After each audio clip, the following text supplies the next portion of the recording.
Well, U.S. President Donald Trump's long-sought military parade rolled through downtown Washington this weekend in celebration of the U.S. Army's 250th anniversary.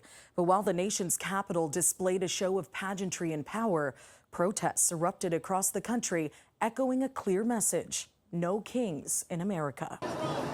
Tens of thousands of Americans gathering to march across cities with a message for Donald Trump. I think our constitutional rights are being violated, stepped on, trampled on, and disregarded. He has sold out democracy to the highest bidder.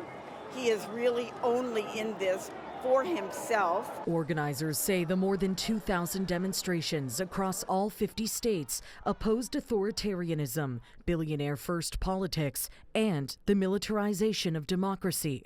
Activists, including the eldest son of Dr. Martin Luther King Jr., adding that they were also about uplifting American communities. It's the energy that hopefully is infectious and contagious, because we as a society must stop turning on each other. But some GOP members say they feel the timing of the demonstrations was inconsiderate. The Republican Party and most everybody is all for peaceful protesting. That's what the First Amendment's about. That's what our forefathers fought for.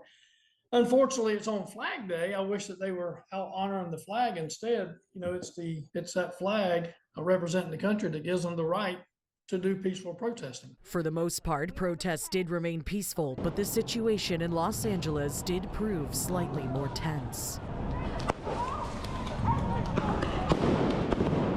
LA has been flooded with members of the National Guard and U.S. Marines since protests erupted there last week over Trump's immigration raids. Saturday saw protesters clash with law enforcement, resulting in 5 arrests. There were protests in 15 different locations in our city. I flew over each one of them, and they were overwhelmingly peaceful. Arrests were also made in Nevada, Texas, Georgia, and Utah.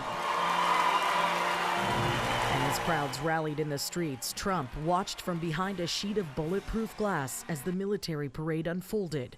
The event not only marked the Army's anniversary, but also the president's 79th birthday. Mr. President, on behalf of the United States Army, the Army Golden Knights, I would like to present to you this flag, which was flown over our nation's capital in free fall.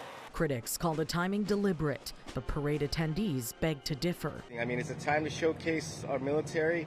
It's not about anything else that they're saying. It's about showcasing the military. That's what freedom's about. Freedom isn't free. Now, displays of military force in the U.S. are rare, but they have occurred before. It's usually to celebrate a war victory or returning troops. The last parade back in 1991 under President George H.W. Bush marked the end of the Gulf War and cost around $12 million US.